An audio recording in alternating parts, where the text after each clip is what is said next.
Assalamualaikum warahmatullahi wabarakatuh. Waalaikumsalam warahmatullahi wabarakatuh. Bismillahirrahmanirrahim. Alhamdulillahi rabbil alamin. Wassalatu wassalamu ala ashrafil anbiya'i wal mursalin Sayyidina wa maulana Muhammadin wa ala alihi wa ashabihil mujahidin at-tahirin, amma ba'du. Saudara-saudara kaum muslimin rahimakumullah, agama mengajarkan bahwa di dalam melaksanakan segala macam pekerjaan hendaklah dilaksanakan dengan penuh hati-hati dan perhitungan. Dikatakan dalam pepatah, fit ta'annis salamah wa fil ajalatin nadamah. Di dalam keberhati-hatian itu ada keselamatan, dan di dalam sikap tergesa-gesa, di dalam sikap terburu-buru biasanya mengandung penyesalan. Tetapi ada 5 perkara yang malah memang harus dikerjakan secara buru-buru. Apa yang 5 perkara itu? Pertama, mengubur jenazah. Tidak baik kalau jenazah itu disemayamkan sampai 2-3 hari di rumah. Dan yang lebih baik mengubur jenazah itu adalah di tempat di mana dia meninggal. Contohnya adalah baginda Nabi. Beliau kelahiran Mekah, beliau wafat di Madinah, maka di Madinah itulah beliau dimakamkan dan bukan di kota Mekah. Karena prinsipnya agama menginginkan kemudahan dan tidak menginginkan kesukaran. Hal kedua yang harus dikerjakan dengan segera ialah mengawinkan anak perempuan. Apabila kita mempunyai anak perempuan, sudah sampai usianya untuk memasuki ambang pintu pernikahan, dan dia sudah minta untuk dinikahkan, maka segeralah orang tua menikahkannya atau mengawinkannya. Sebab biasanya anak perempuan, apalagi di zaman sekarang, kalau tidak segera dikawinkan oleh orang tuanya, dikhawatirkan dia akan kawin sendiri. Dan itu tentu akhirnya akan merepotkan kedua orang tuanya. Hal ketiga yang harus dikerjakan dengan segera dan buru-buru ialah membayar hutang. Apabila kita sudah berhutang kepada seseorang dan sudah ada uang untuk membayarnya, bersegeralah untuk membayar. Sebab kalau ditunda besok, lusa, atau hari minggu depan, dikhawatirkan uangnya akan terpakai untuk kepentingan-kepentingan yang lain, dan hutang akan tetap tinggal hutang, tidak pernah terbayar adanya. Hal keempat yang harus disegerakan ialah menghidangkan makanan untuk orang musafir yang kebetulan menjadi tamu di rumah kita. Dan hal yang kelima yang harus dilakukan dengan buru-buru, dengan segera, bertaubat apabila mengerjakan perbuatan dosa. Hal kelima inilah yang akan kita bicarakan pada pertemuan kita kali ini, yaitu tentang taubat kepada Allah Subhanahu wa ta'ala. Taubat berasal dari kata-kata taba yatubu, yang isim masdarnya adalah taubatan. Artinya sama dengan roja'a yarji'u, ada ya'udu, pulang atau kembali. Bertobat maksudnya kembali dari yang dilarang oleh Allah. Kalau dalam perjalanan hidup ini kita suka menerjang larangan-larangan Allah, melaksanakan apa-apa yang dilarang olehnya, maka taubat artinya meninggalkan larangan-larangan itu dan kembali kepada apa yang diperintah oleh Allah Subhanahu wa taala. Kenapa taubat ini harus disegerakan? Karena makhluk bernama manusia ini sulit melepaskan diri dari dosa dan salah. Nabi bersabda, "Kullu bani Adam khatta'un wa khairul khatta'ina tawwabun." Setiap anak Adam, yakni setiap manusia, pasti mempunyai dosa dan kesalahan. Dan sebaik-baik orang yang mempunyai dosa dan kesalahan ialah orang yang segera bertaubat. Dengan kata lain, orang yang baik sesungguhnya bukanlah orang yang tidak punya salah, karena tidak ada orangnya yang tidak punya salah. Tetapi orang yang baik adalah orang yang apabila melakukan kesalahan, dia segera sadar, dijadikannya kesalahan itu sebagai pelajaran untuk tidak diulanginya lagi pada masa-masa yang akan datang. Inilah yang digambarkan oleh Allah Subhanahu wa taala dalam surah Ali Imran ayat 135. Walladzina iza fa'alu fahishatan, dan orang-orang yang apabila mereka terjatuh ke dalam perbuatan dosa, au zalamu anfusahum, atau berbuat zalim kepada diri mereka sendiri, dzakarullaha fastaghfaru lidzunubihim, mereka segera ingat kepada Allah dan memohon ampun terhadap dosa yang pernah mereka kerjakan. Saudara-saudara kaum muslimin rahimakumullah, sejak awalnya iblis memang sudah memproklamirkan diri di hadapan Allah Subhanahu wa taala. Apa kata iblis? Ya Rabbi wa izzatika la azalu aghwi bani Adam ma damat arwahuhum fi ajsadihim. Ya Allah, demi kemuliaan-Mu saya bersumpah, kata iblis, saya akan selalu memperdayakan anak-anak Adam. Saya akan selalu menggoda manusia selama ruh mereka masih ada di dalam jasad mereka.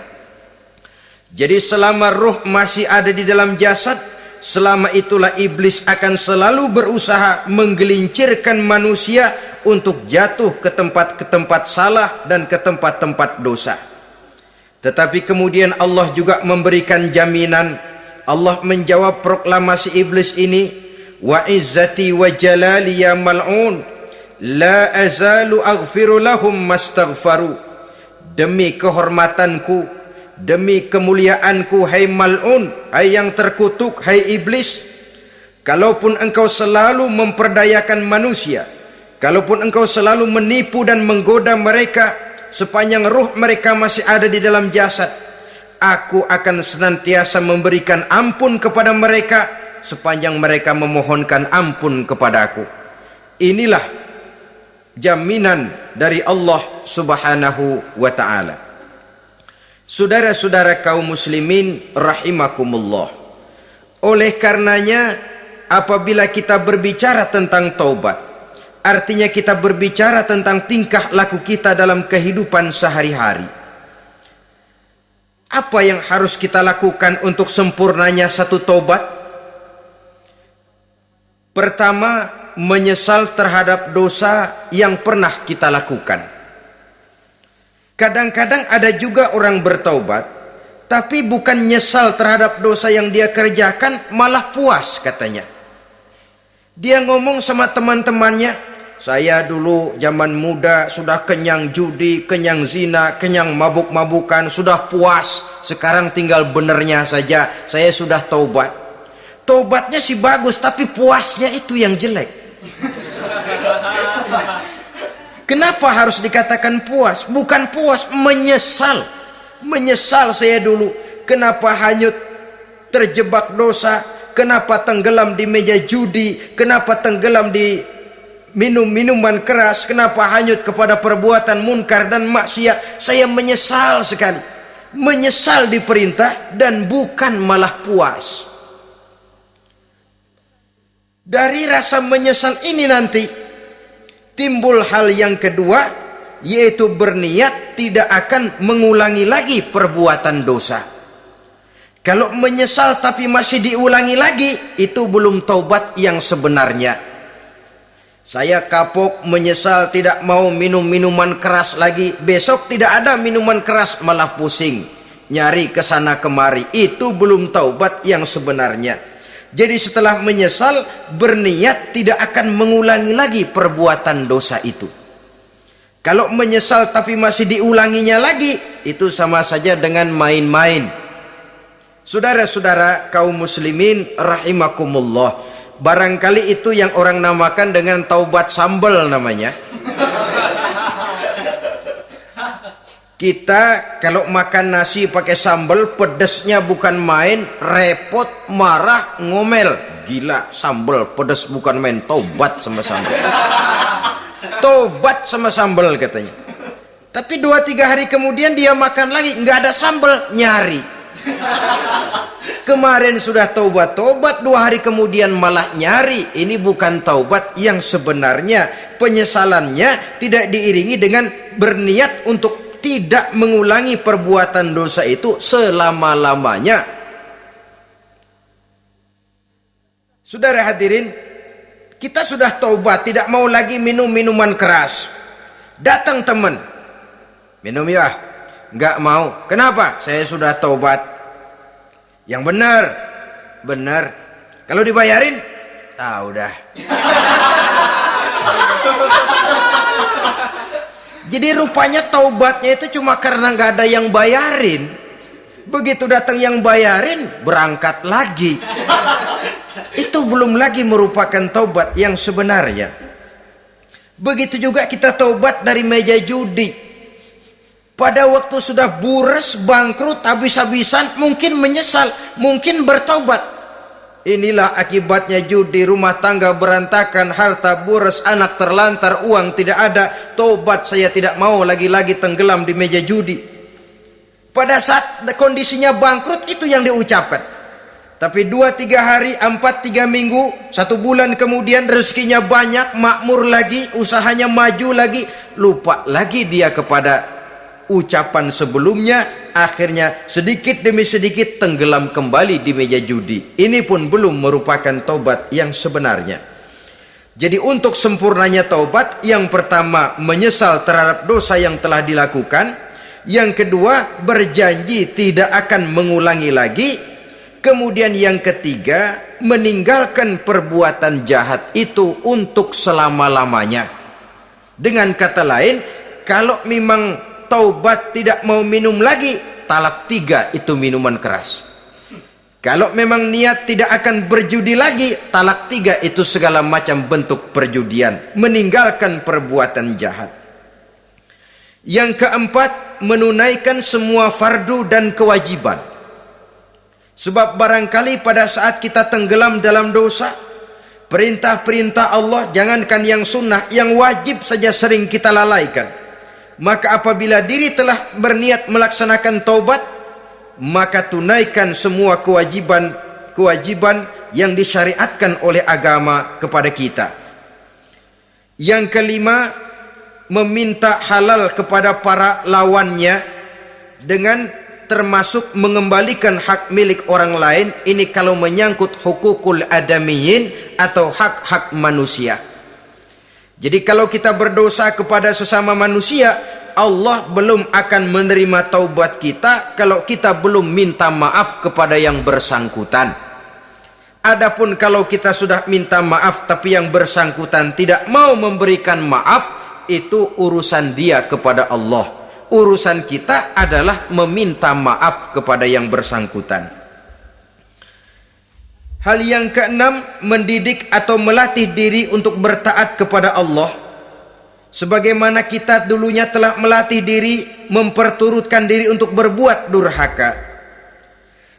Lalu memperbaiki yang dimakan dan yang diminum. Itu juga merupakan ciri dari orang-orang yang melaksanakan taubat kepada Allah Subhanahu wa ta'ala.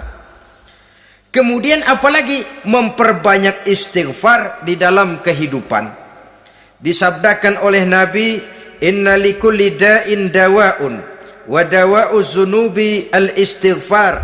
Sesungguhnya segala macam penyakit tentu ada obatnya, dan obat dari segala macam dosa adalah istighfar. Saudara-saudara kaum muslimin rahimakumullah. Jadi kalau yang terdahulu merupakan perbuatan-perbuatan konkret, maka yang terakhir ini taubat dalam bentuk ucapan berupa memperbanyak istighfar, memohonkan ampun kepada Allah Subhanahu wa taala. Mari kita lihat dalam teladan hidup kita, manusia yang hatinya paling bersih tidak lain adalah Rasulullah sallallahu alaihi wasallam. Beliau sudah mendapat jaminan ampun dari seluruh dosa. Liyaghfir lakallahu ma taqaddama min zambika wa ma ta'akhkhar, kata Allah. Muhammad, dosamu yang dahulu, dosamu yang sekarang, dosamu yang akan datang jikalau memang ada, seluruhnya sudah mendapat jaminan ampun dari Allah. Tetapi coba lihat dari sejarah perjalanan hidup yang mulia ini. Sungguh pun beliau sudah nyata-nyata mendapat jaminan ampun dari Allah. Beliau mengatakan, ayyuhan nas tubu ilallah fa inni atubu fil yaumi mi'ata marrah. Wahai manusia, bertaubatlah kepada Allah, maka sesungguhnya saya, kata beliau, dalam satu hari bertaubat 100 kali kepada Allah. Dalam riwayat yang lain, sab'ina marrah, 70 kali beliau mengucapkan istighfar minimalnya dalam sehari semalam. Orang yang sudah nyata-nyata mendapat jaminan ampun dari Allah ini, satu hari satu malam istighfarnya minimal 70 kali. Apatah lagi kita yang nyata-nyata belum mendapat jaminan ampun dari Allah. Di dalam satu hadis diriwayatkan bahwa iblis laknatullah alaih pernah berkata, ahlaktun nasa bizzunubi wal ma'asi. Aku rusak dan aku hancurkan kehidupan manusia dengan dosa dan dengan segala macam perbuatan maksiat. Iblis menghancurkan manusia dengan menanamkan kegemaran berbuat dosa dan menanamkan kesukaan untuk bergelimang dalam dunia maksiat. Tetapi kemudian iblis mengakui, wa ahlakuni bila ilaha illallah wal istighfar. Tetapi kemudian terbalik, manusia menghancurkan aku dengan kalimat la ilaha illallah dan dengan istighfar, yakni mengucapkan astaghfirullahal azim. Inilah senjata pemungkas menghadapi upaya iblis untuk menghancurkan manusia. Kalau iblis menghancurkan manusia dengan perbuatan dosa, dengan menenggelamkan manusia ke dalam perbuatan-perbuatan maksiat, hendaknya kita sadar. Pada saat kita terdorong untuk melakukan perbuatan dosa, kita lalu sadar inilah perangkap iblis untuk membinasakan saya. Pada saat kita terjebak ke dalam perbuatan maksiat dan munkarat, ingatlah baik-baik, inilah perangkap iblis untuk merusak dan membinasakan saya. Maka hancurkan perangkap iblis, hancurkan tipu daya dan usaha iblis itu dengan apa? Dengan kalimat la ilaha illallah dan dengan memperbanyak istighfar. Falamma ra'aitu dzalik, ketika aku lihat hal itu, kata iblis, mereka hancurkan kita dengan dosa dan maksiat, dan kita hancurkan mereka dengan la ilaha illallah dan istighfar. Diamkah iblis? Puaskah iblis? Ternyata tidak. Apabila aku lihat usaha manusia itu, ahlaktuhum bil huda, ahlaktuhum bil hawa, wahum yahsabuna annahum muhtadun. Apabila mereka hancurkan aku dengan la ilaha illallah dan istighfar, maka aku kembali menghancurkan mereka dengan mempergunakan hawa nafsu, sehingga mereka menyangka bahwa mereka adalah orang-orang yang mendapat petunjuk. Ditanamkan dalam diri kita perasaan bahwa kitalah orang yang paling benar, itu pun tipu daya iblis. Maka orang pintar itu baik, tapi merasa pintar itu jelek. Orang benar itu bagus, tapi merasa benar itu tidak baik. Karena biasanya orang kalau sudah merasa benar, lalu cenderung untuk menganggap orang lain tidak benar. Kalau sudah begitu, dia akan mengklaim diri, sayalah orang yang paling benar, yang lain tidak benar semuanya. Itu termasuk perangkap iblis juga, setelah kita gempur mereka dengan kalimat tahlil dan dengan kalimat istighfar. Saudara-saudara kaum muslimin rahimakumullah, Allah Maha Pengasih dan Maha Penyayang. Ia akan mengampunkan perbuatan yang bersifat salah dari manusia. Hanya manusia saja yang kadang-kadang bodoh, tidak mau mengampuni dan memaafkan dirinya sendiri, dengan membiarkan dirinya terseret berlarut-larut dalam dosa tanpa keinginan untuk bertaubat. Sepanjang nafas belum sampai di tenggorokan, sepanjang matahari masih terbit di sebelah timur dan terbenam di sebelah barat, sepanjang itu Allah masih akan menerima taubat seorang hamba. Innallaha yaqbalu taubatal abdi ma lam yugharghir. Allah akan senantiasa menerima taubat seorang hamba sebelum nafasnya sampai di tenggorokan. Apabila nafas sudah sampai di tenggorokan, maka taubat sudah terlambat adanya. Lalu yang konkret di dalam kehidupan ini, apa ciri-ciri dari orang yang melaksanakan taubat itu? Seorang ahli hikmah berkata, pertama, orang yang taubat itu kelihatan bahwa dalam kehidupan ini dia mampu menjaga lidahnya dari ucapan yang berlebih-lebihan, dari ucapan yang tidak ada manfaatnya, dari ucapan yang mengandung dosa, namimah, mengadu domba, dan ucapan-ucapan yang merugikan orang lain. Orang yang taubat kelihatan dari lidahnya. Ini yang konkret. Yang kedua, orang yang taubat itu cirinya tidak ada lagi rasa dengki di hatinya, tidak ada keinginan untuk membenci dan memusuhi orang lain. Kenapa? Dia sudah sibuk memikirkan kekurangan dirinya sendiri, sehingga tidak ada waktu lagi untuk mengorek-ngorek, mencari-cari aib dan kekurangan pada diri orang lain. Ini makna ucapan Nabi, tuba liman syaghalahu aibuhu an uyubin nas. Beruntunglah orang yang kekurangan pada dirinya menyebabkan dia cukup sibuk sehingga tidak sempat mencari-cari dan mengorek-ngorek aib dan kekurangan orang lain. Berbeda dengan orang yang masih jauh dari sikap taubat, selalu berusaha mencari dan mengorek-ngorek kekurangan orang lain, sementara aib dan kekurangan dirinya diumpetin. Ini namanya ilmu kancil.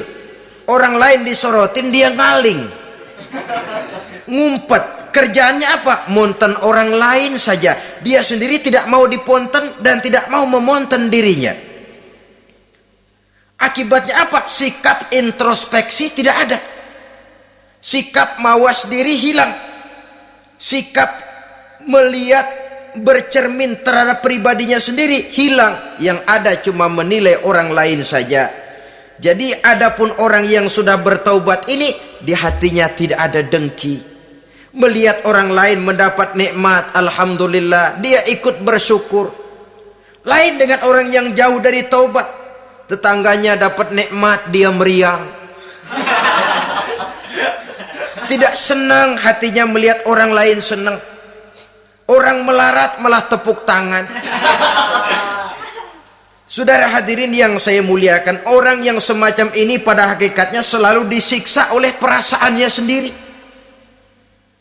Kalau tetangganya yang kaya, ditanya kemana dukunnya. Tapi kalau tetangganya jatuh melarat, dia tepuk tangan, gembira bukan main. Lain dengan orang yang sudah bertobat, hasud itu hilang dari dirinya. So hasud inilah yang akan memakan kebaikan yang kita kerjakan. Kata Nabi, hasud itu bisa memakan kebajikan seperti api memakan kayu bakar. Allahu Akbar. Puasa kita, zakat kita, sholat kita, habis keropos dimakan oleh sifat hasud. Tidak terasa, tapi begitu kita punya sifat dengki kepada orang lain, maka solat kita dimakan oleh dengki tadi, puasa kita dimakan oleh dengki tadi, segala macam kebaikan yang kita kerjakan dimakan oleh si dengki tadi, seperti api memakan kayu bakar, cepat sekali. Itulah sebabnya bagaimanapun banyak kebaikan yang sudah kita kerjakan, jangan bangga dan jangan lalai. Sebaliknya, bagaimanapun besar dosa dan kesalahan yang pernah kita lakukan, jangan putus asa dari rahmatnya Allah Subhanahu wa ta'ala. Jadi yang kedua, ciri orang yang bertaubat, di hatinya tidak ada dengki dan tidak ada rasa ingin memusuhi orang lain. Dia berhadapan dengan setiap orang dengan modal husnuzon, baik sangka kepada Allah, tidak a priori. Kadang-kadang ada orang ketemu saja baru tapi sudah punya rasa jelek, diperturutkannya suuzonnya. Yang ketiga, ciri orang bertaubat itu menjauhkan diri dari pergaul dengan orang-orang jahat. Sebab kita tahu bahwa pergaulan sangat besar pengaruhnya dalam ikut membentuk kepribadian manusia. Asyariku wa fi syarri syarrun. Bersekutu dengan kejahatan biasanya ikut jadi jahat. Walaupun secara langsung tidak melakukan kejahatan, tapi sudah termasuk dalam jamaah yang jahat juga namanya. Saudara-saudara kaum muslimin, bukan berarti orang yang taubat lalu tidak mau bergaul itu juga mencerminkan keangkuhan diri. Bergaul dia bergaul, tetapi kepada orang-orang yang jahat ia sekedar menghindarkan diri pergaulannya itu dari kejahatan yang bisa ditimbulkan oleh orang-orang jahat tadi. Ciri yang keempat dari orang yang bertaubat, dia mempersiapkan diri untuk menghadapi mati. Mempersiapkan diri, sebagaimana kita tahu kalau kita akan pergi ke luar kota, tentu kita membawa bekal. Makin jauh perjalanan, makin banyak bekal yang harus kita bawa. Hidup ini adalah perjalanan panjang yang kita juga memerlukan bekal dalam kehidupan. Orang yang bertobat, orang yang mempersiapkan diri untuk menghadapi maut dan menghadapi hari-hari sesudah maut itu datang. Menghadapi kehidupan di alam barzakh, menghadapi kehidupan di alam akhirat dan selanjutnya. Dia mempunyai persiapan sehingga kapan maut datang dia sudah punya persiapan lebih dahulu. Saudara, kalau kita siap dipukul orang, pada saat pukulan itu datang rasanya sakitnya agak lebih kurang daripada kita tidak pernah siap untuk dipukul. Walaupun bobot pukulannya sama, tapi kita akan lebih punya daya tahan kalau kita sudah siap. Oleh karena itu, orang yang bertobat, orang yang mempunyai persiapan untuk menghadapi mati. Tidak hanya untuk menghadapi mati, tapi juga menghadapi hidup di seberang kematian nanti. Maka karenanya dia sibuk dengan dunianya, tapi juga dia lebih sibuk dengan akhiratnya. Dia tenggelam dalam berbagai macam kesibukan dunia, lain saat dia memfanakan diri untuk membekali diri menghadapi kehidupan sesudah hidup yang sekarang ini. Ciri-ciri ini tentu akan kelihatan dari gerak hidup seseorang. Saudara-saudara kaum muslimin rahimakumullah. Jadi dengan kata lain, kalau kita kembali kepada surah Ali Imran ayat 135 tadi, apabila dalam kehidupan terjebak kita kepada perbuatan dosa atau zalim kepada diri sendiri, zakarullah, segeralah mengingat Allah, fastaghfaru li dzunubihim, dan segera memperbanyak istighfar, memohon ampun kepada Allah Subhanahu wa taala, sebab dosa dalam Islam hanya bisa ditebus dengan taubat. Bukan dengan uang, bukan dengan beras, bukan juga dengan piagam, dosa dalam Islam hanya bisa ditebus dengan melaksanakan taubat kepada Allah. Dan untuk bertaubat tidak usah ngulur waktu. Besok saja, bulan depan saja, tahun depan saja, nanti saja kalau sudah agak sedikit tua. Ibarat diri kita ini kaca, kata Imam Ghazali, maka dosa adalah debu. Apabila kaca kena debu, sedikit nempel debu lalu dilap, sedikit nempel debu terus dilap lagi, insya Allah kaca akan tetap bersih. Tapi kalau kita menunggu debu sampai banyak, apalagi sampai berurat, berkarat, nanti akan sulit membersihkannya. Demikian hati manusia itu. Kalau sudah dihinggapi oleh dosa, ditumpuknya lagi, berkarat dosa dalam hati, biasanya berat untuk melaksanakan taubat. Untuk lebih meningkatkan pengertian kita tentang ciri dari orang-orang yang bertaubat, mari kita ikuti sebuah dialog yang pernah terjadi antara Rasul dengan para sahabat.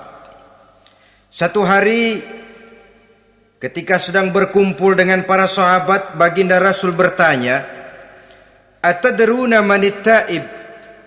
Saudara-saudara, tahu enggak saudara-saudara, siapa sebenarnya orang-orang yang bertaubat itu? Macam-macamlah jawaban para sahabat, tapi yang jelas akhirnya mereka berkata, Allahu wa rasuluhu a'lam. Allah dan Rasulnya yang lebih tahu siapa sebenarnya orang yang bertaubat itu. Atas jawaban ini baginda Rasul lalu menegaskan, pertama, man taba wa lam yata'allamil ilma falaysa bitaibin.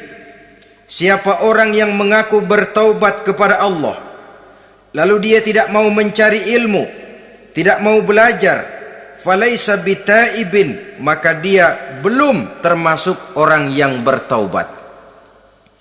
Jadi di sini jelas bahwa bukan hanya dari dosa kita bertaubat, juga bertaubat dari kebodohan.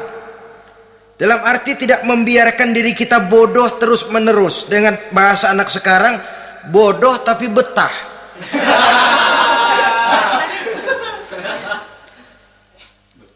Orang yang mengaku bertaubat tapi tidak menggali ilmu, tidak mau belajar, tidak mau mencari ilmu, tidak hadir di mana majelis taklim, belum dianggap taubat yang sebenarnya.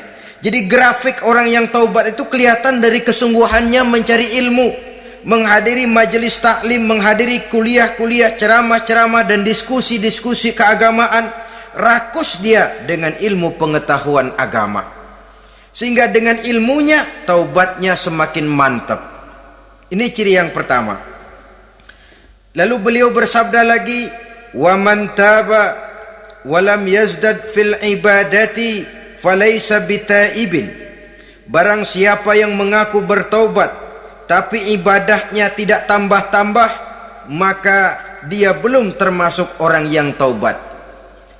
Orang yang bertaubat ada grafik peningkatan ibadahnya.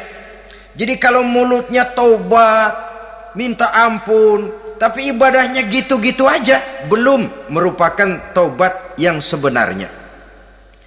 Jadi pada saat dia melaksanakan taubat, memproklamirkan diri untuk kembali ke jalan Allah, nilai ibadahnya meningkat. Kalau sholatnya tadinya cuma sekedar yang wajib-wajib saja, setelah dia taubat bertambah melaksanakan yang sunnah, rawatibnya, qobliyah, ba'diyahnya, atau kemudian nawafilnya berupa tahajud, hajat, duha, istikharah dan solat-solat sunnah lainnya. Jadi kelihatan dari peningkatan ibadahnya. Ini ciri yang kedua. Yang ketiga kata Nabi lagi, wa man taba wa lam yardal khusama falaisa bitaibin. Barang siapa yang mengaku bertaubat kepada Allah tapi dia tidak bisa meridhoi musuh-musuhnya, maka belum lagi dia dianggap orang yang bertaubat. Meridhoi, memaafkan musuh. Saudara, memberi maaf itu lebih sulit daripada minta maaf. Tapi memberi maaf lebih mulia daripada minta maaf. Minta maaf gampang, memberi maaf yang sulit. Karena itu orang yang memberi maaf menunjukkan jiwa yang lebih luhur daripada orang yang minta maaf. Sebab apa? Posisi orang yang memberi maaf kan posisi orang yang menang. Biasanya dalam posisi menang orang gampang congkak dan sombong. Orang datang minta maaf kepada kita, lalu timbul keseganan. Iya, minta maaf sih gampang. Memberi maaf itu yang sulit, tapi itu yang sangat dianjurkan, dan itu merupakan ciri dari orang-orang yang bertaubat. Lalu apalagi? Wa man taba wa lam yughayyir libasahu wa zinatahu falaysa bitaibin. Barang siapa yang mengaku bertaubat tetapi pakaian dan perhiasannya tidak berubah, maka dia belum lagi dianggap bertaubat. Orang bilang pakaian memang kulit, yang penting isi. Tetapi bagaimanapun kulit mencerminkan isi. Dari pakaian kita bisa mengkaji kepribadian seseorang. Saya berpendapat bahwa pakaian penting, kulit juga penting. Kulit penting, isi penting. Kulit tanpa isi tidak ada artinya. Isi tanpa kulit juga meragukan orang. Wah, yang penting kan isinya, kulitnya gimana saja. Saya mau tanya, saudara dapat duren di jalanan, isi aja nggak ada kulitnya, kira-kira dimakan nggak duren itu? Paling kurang akan menimbulkan keraguan, jangan-jangan sudah dicampur racun ini. Jadi dengan demikian orang yang bertaubat ini kelihatan dari cara berpakaian, cara berhias diri, tidak over. Dia kembali kepada fungsi berpakaian. Dalam Islam kan sesungguhnya fungsi pakaian itu yang paling utama, pertama nutup aurat, itu ukurannya. Yang kedua pantas. Yang ketiga baru soal mode. Di zaman kita sekarang terbalik, mode nomor 1, pantas belakangan, nutup aurat apa tidak nomor 16. Kalau sudah mode, kita kekurangan pertimbangan. Ini buat saya pantas apa tidak, ini menutup aurat apa tidak. Kita balik, padahal fungsi berpakaian dalam Islam tujuan utamanya pertama nutup aurat.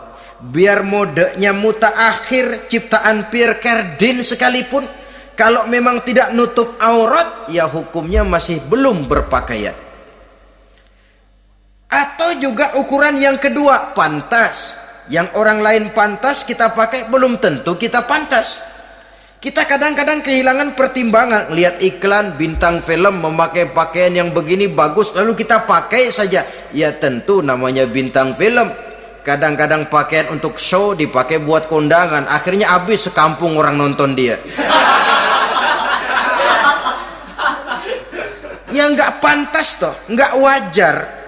Saudara hadirin yang saya muliakan, orang yang bertobat kelihatan dari pakaian dan perhiasannya. Kalau sudah memakai perhiasan, ya sekedarnya saja, tidak lalu dengan niat supaya orang tonton, supaya orang lihat, supaya orang tahu dia kaya, supaya timbul decak kagum, asal dia lihat orang lalu wah. Kalau sudah diwahi lalu senang. Saudara hadirin yang saya muliakan, kemudian kata Nabi lagi, wa man taba wa lam yubaddil ashabahu falaysa bitaibin.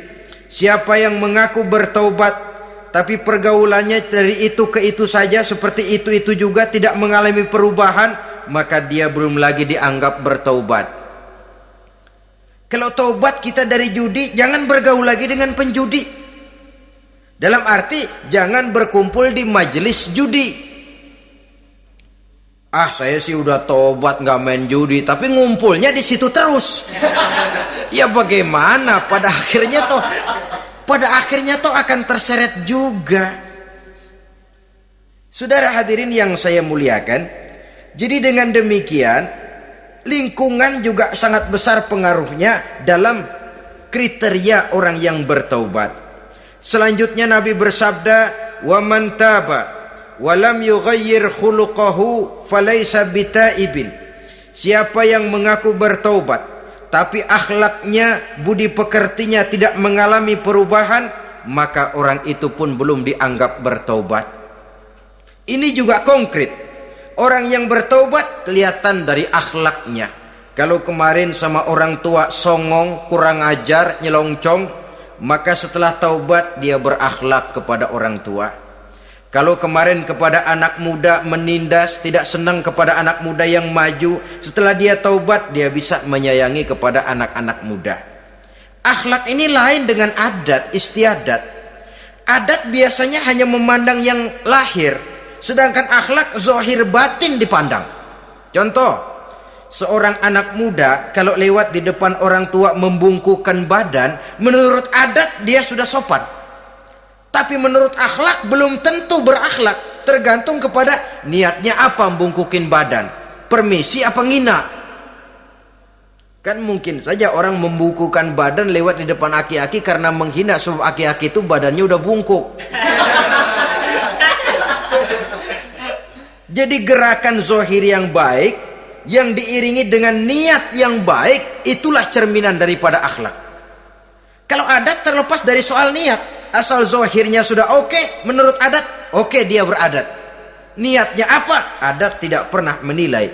Maka orang yang bertaubat pun kelihatan dari akhlaknya, dan akhlak itu adalah keseluruhan tingkah hidup manusia.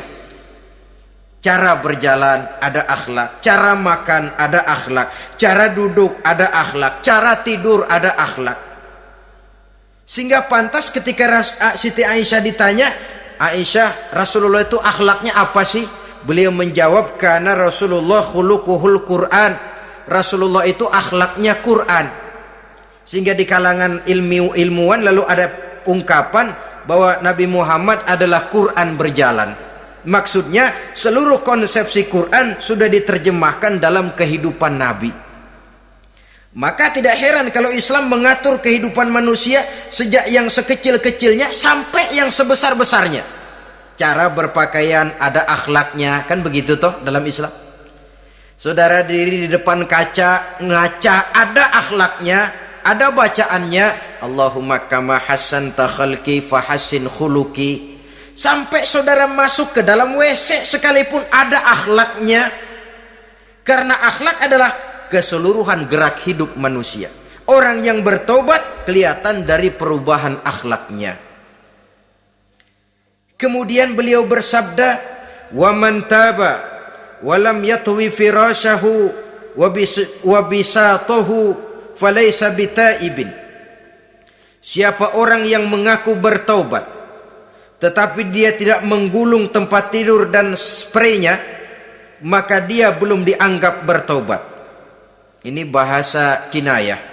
Menggulung spray, melipat tempat tidur artinya lebih banyak ibadahnya daripada tidurnya. Kalau ngaku taubat tapi sehari 24 jam, 22 jam tidur, cuma 2 jam ibadah, ya belum mencapai kriteria itu. Dengan kata lain, orang apabila sudah memproklamirkan diri untuk taubat, menyingsingkan lengan baju, melipat spray, menggulung tempat tidur. Bukan berarti dia tidak tidur-tidur, tetapi bersiap diri untuk melaksanakan ibadah yang pada saat dia terjebak dalam dosa, sudah banyak ibadah yang ditinggalkannya. Saudara-saudara kaum muslimin rahimakumullah. Kemudian beliau bersabda pula, "Wa man taba wa lam yatasaddaq falaysa bitaibin." Barang siapa yang mengaku bertobat kemudian dia tidak menyedekahkan karunia yang diberikan Allah kepadanya, maka taubatnya belum lagi dianggap taubat yang sebenarnya. Faman istabana minal abdi hazihil khisal fahuwa taibun haqqa. Apabila nyata tanda-tanda ini pada diri seorang hamba, maka barulah taubatnya dinamakan taubat yang sebenarnya.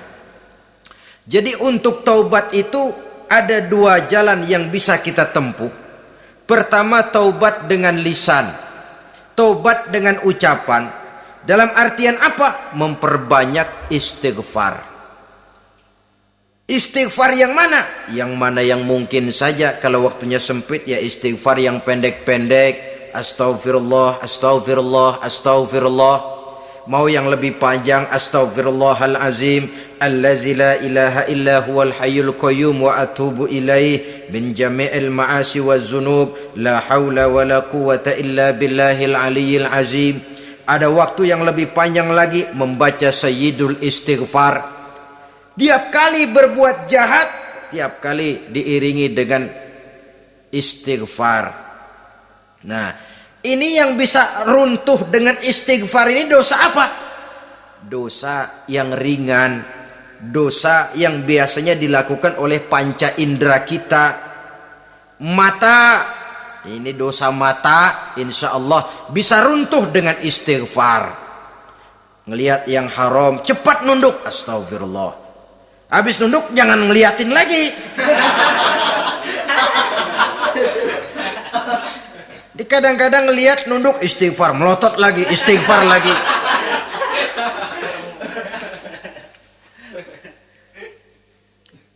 Saudara hadirin yang saya muliakan, kata Imam Ali, nazratul ula laka wasaniyatu alaika. Ini dalam menjaga mata. Pandangan pertama rezekimu kelihatan, namanya kelihatan kan rezeki. Pandangan pertama rezekimu, ulangannya dosamu. Ulangannya ini yang bisa membawa dosa. Dosa karena lidah, mengucapkan kata-kata yang menyakitkan orang. Dengan istighfar insya Allah runtuh.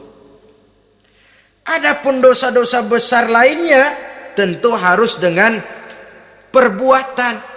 Tidak cukup dengan sekedar istighfar saja. Perbuatannya apa? Itulah seperti yang sudah saya sampaikan pada ciri-ciri orang yang bertaubat tadi. Oleh karenanya, beruntunglah kita masih diberikan umur oleh Allah. Sehingga segala dosa dan kesalahan yang kita lakukan, kita masih punya kesempatan untuk mengadakan pemutihan, bertaubat kepada Allah. Nah, apa kemudahan yang diberikan Allah kepada orang yang melazimkan istighfar di dalam hidupnya? Pertama kata Nabi, man lazimal istighfar, siapa orang yang melazimkan, membiasakan diri istighfar, diberikan keistimewaan oleh Allah. Pertama, ja'alallahu lahu min kulli dhikin makhraja. Allah akan memberikan jalan keluar untuknya dari segala macam kesulitan. Hidup ini kan problem. Makin tinggi status sosial, makin banyak urusan. Urusan akan selesai apabila hidup di dunia selesai. Kita menyangka orang lain lebih enak dari kita, padahal tiap orang punya urusan. Yang namanya enak barangkali persis seperti pelangi biang lala itu. Tidak pernah di atas kepala kita, di atas kepala orang lain saja. Begitu kita memandang keenakan dalam hidup ini. Petani bilang pedagang enak, pedagang bilang petani enak. Tapi begitulah keenakan itu. Orang yang melazimkan istighfar, dia akan diberikan jalan keluar dari segala macam kesulitan. Menurut perhitungan otak didlek, buntu, tidak sanggup lagi, entah bisa terwujud dan terlaksana. Allah memberikan jalan keluar dari segala kesulitan. Saudara, kalau Allah sudah memberikan jalan keluar dari kesulitan, siapa lagi yang bisa bikin sulit kita? Kalau Allah yang memberikan jalan keluar, everything is running well katanya. Semua urusan bisa jalan dengan lancar. Tapi tanpa istighfar, jauh kita dari Allah. Jalan yang sudah lapang pun bisa jadi sempit. Urusan yang sudah nyata akan selesai pun bisa jadi injelimet. Dan jalan yang tadinya tidak berliku-liku pun bisa berliku-liku. Ini faktor yang di luar perhitungan matematis. Kita tidak mampu, Allah maha mampu. Menurut akal kita tidak mungkin. Kalau Allah mau, tidak ada yang tidak mungkin. Saudara-saudara, ini fasilitas pertama. Orang yang gemar istighfar diberikan jalan keluar dari segala macam kesulitan. Yang kedua, wa min kulli hammin faraja, diberikan kegembiraan dari setiap kesusahan yang dihadapinya. Ada saja faktor-faktor yang mendatangkan kegembiraan, yang mendatangkan refreshing di dalam kehidupannya, sehingga dia tidak lalu merasa jalannya buntu, tidak merasa kesulitannya tidak pernah terselesaikan. Dan yang ketiga, fasilitas yang diberikan Allah kepada orang yang gemar istighfar, wa razaqahu min haitsu la yahtasib, Allah akan memberikan kepada mereka rizki dari jalan yang tidak pernah mereka sangka-sangka, dari jalan yang tidak pernah mereka perkirakan sebelumnya. Saudara-saudara kaum muslimin rahimakumullah, inilah fasilitas ketiga yang diberikan Allah kepada orang yang gemar istighfar. Rizkinya datang dari jalan yang tidak disangka-sangka. Sebab rizki ini juga termasuk hal gaib. Dan jangan lupa, ar-rizqu bimakna al-ata hissiyan kana au ma'nawiyan. Rizki adalah pemberian baik yang konkret maupun yang abstrak. Kita sering membatasi pengertian rezeki, maka rezeki kita jadi sering terbatas. Menurut kita kan yang namanya rezeki cuman duit saja. Kalau bukan duit bukan rezeki. Padahal semua karunia Allah itu rezeki. Umur rezeki, istri rezeki, anak rezeki, pangkat dan jabatan rezeki, termasuk duit juga rezeki. Tapi dalam kebiasaan kita rezeki cuman duit. Begitu duit seret kita anggap rezeki macet. Maka akhirnya kita tidak bersyukur kepada Allah. Padahal mungkin di sektor duit macet, tapi rezeki dari segi lain, ilmu barangkali tambah, wibawa naik, pangkat naik, anak tambah, itu juga merupakan rizki. Saudara-saudara kaum muslimin rahimakumullah, orang yang gemar istighfar ini diberikan rezeki dari jalan yang tidak disangka-sangkanya, dibukakan perbendaharaan Allah untuknya, sehingga rezekinya datang dari cara yang tidak disangka-sangka. Allah Maha Kaya.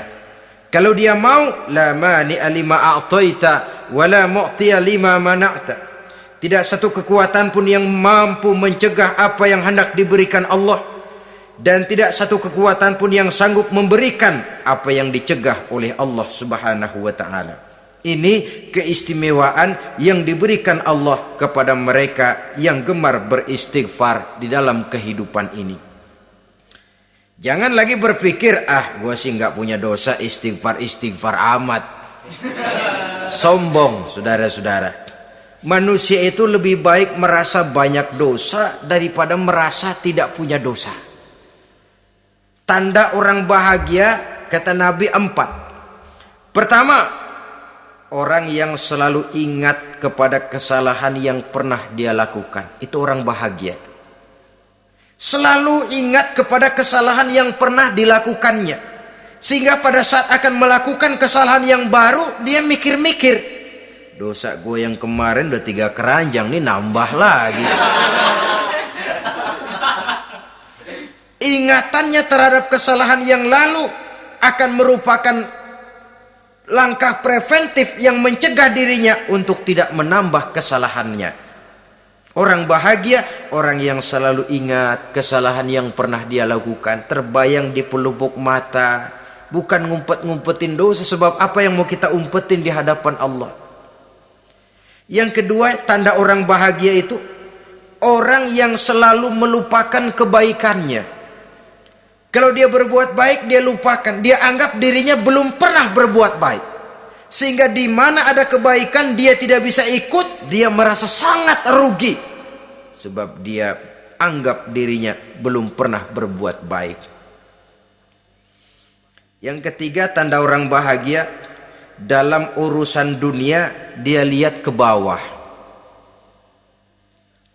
Sehingga timbul rasa syukurnya, bahwa kalau dia sengsara masih banyak yang lebih sengsara dari dia, bahwa kalau dia miskin masih jauh lebih banyak yang miskin dari dia, bahwa kalau dia menemui kesulitan masih banyak yang jauh lebih sulit dari dia. Dengan cara itu jiwanya akan lapang, hidupnya akan tenang, dan dia tidak pernah ingkar kepada nikmat yang diberikan Allah. Sebaliknya yang keempat, tanda orang bahagia itu dalam urusan akhirat dia lihat ke atas. Dunia lihat yang bawah, akhirat lihat yang atas. Kalau dia bisa sholat, kenapa saya tidak? Kalau dia sanggup puasa, kenapa saya tidak? Kalau dia bisa baca Quran, kenapa saya tidak? Timbul panas, nyontoh ibadah mendatangkan kebahagiaan. Rakus ibadah malah dianjurkan, rakus dunia malah tercela. Nah, lawanannya orang celaka, saudara-saudara. Orang celaka juga tandanya 4 lawanan yang tadi itu. Pertama, orang yang selalu melupakan kesalahannya. Kalau berbuat dosa lupa, sok bersih. Alah, dosa gue mah dikit. Saudara hadirin yang saya muliakan, orang yang selalu melupakan kesalahan, menganggap dirinya bersih, akhirnya kalau ingin berbuat dosa nggak mikir-mikir, tidak ada lagi yang ditimbang-timbang. Selanjutnya, yang kedua, orang celaka itu orang yang selalu mengingat kebaikannya. Akhirnya apa? Timbul sifat nepuk dada, membanggakan jasa, lahirlah pahlawan-pahlawan kesiangan. Selalu membanggakan diri, nepuk dada. Kalau enggak saya, itu masjid, kalau enggak saya, itu pesantren, kalau enggak saya, itu umat, kalau enggak saya. Memangnya kalau enggak sampean kenapa? Orang yang celaka adalah orang yang selalu menghitung-hitung kebaikan yang pernah dikerjakannya. Keikhlasannya kurang, makin dia hitung, makin kurang nilai pahalanya itu. Makanya kalau berbuat baik, ya anggap saja buang sampah, gak usah ditengok-tengok, gak usah diingat-ingat, dan gak usah mengharap orang yang kita tempat berbuat baik akan membalas kebaikan. Saudara hadirin yang saya muliakan, yang ketiga tanda orang celaka dalam urusan dunia, ngelihatnya ke atas, panasnya timbul, syirik dan dengkinya naik, rakusnya jadi.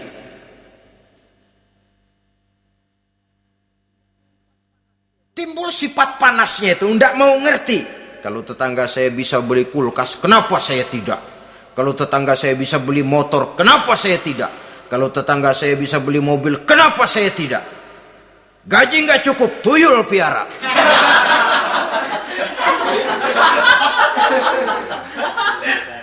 Orang itu kalau sudah didorong oleh rakus kan bisa jadi menghalalkan segala macam cara untuk mencapai tujuan. Dibakar oleh sifat tamak dan rakus bin serakah. Nah, kalau sudah didorong oleh rasa rakus, yang segera tersingkir pertama rasa malu.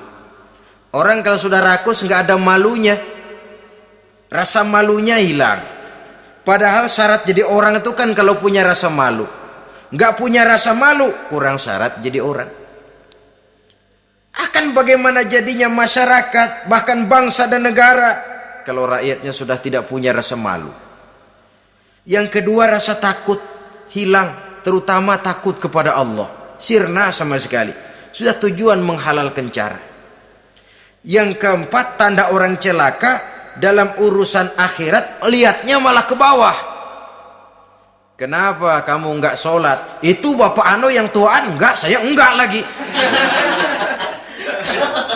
Kenapa ngelihatnya mesti kepada yang begitu? Sehingga lalu tidak ada gairah untuk mencontoh. Saudara-saudara kaum muslimin rahimakumullah, walaupun serba singkat oleh karena terbatasnya ruang pembicaraan ini, mudah-mudahan bisa memberikan gambaran sepintas tentang ciri-ciri orang yang bertaubat. Dengan harapan, marilah kita menjadi orang yang bertaubat sebenarnya, dengan ciri menyesal terhadap dosa yang pernah kita lakukan, meninggalkan perbuatan jahat, dan berjanji tidak akan mengulangi lagi perbuatan jahat itu. Kalau dia menyangkut hak-hak manusia, maka hak itu harus kita kembalikan, dan kepada yang bersangkutan kita harus meminta maaf. Apabila ditambah dengan kegiatan lisan, memperbanyak istighfar dalam kesempatan yang mungkin di sepanjang perjalanan hidup ini. Ini sajalah yang kita bicarakan pada pertemuan kali ini. Terima kasih atas segala perhatian. Mohon maaf atas segala kekurangan. Usikum wa nafsi bitaqwallah. Wassalamualaikum warahmatullahi wabarakatuh. Waalaikumsalam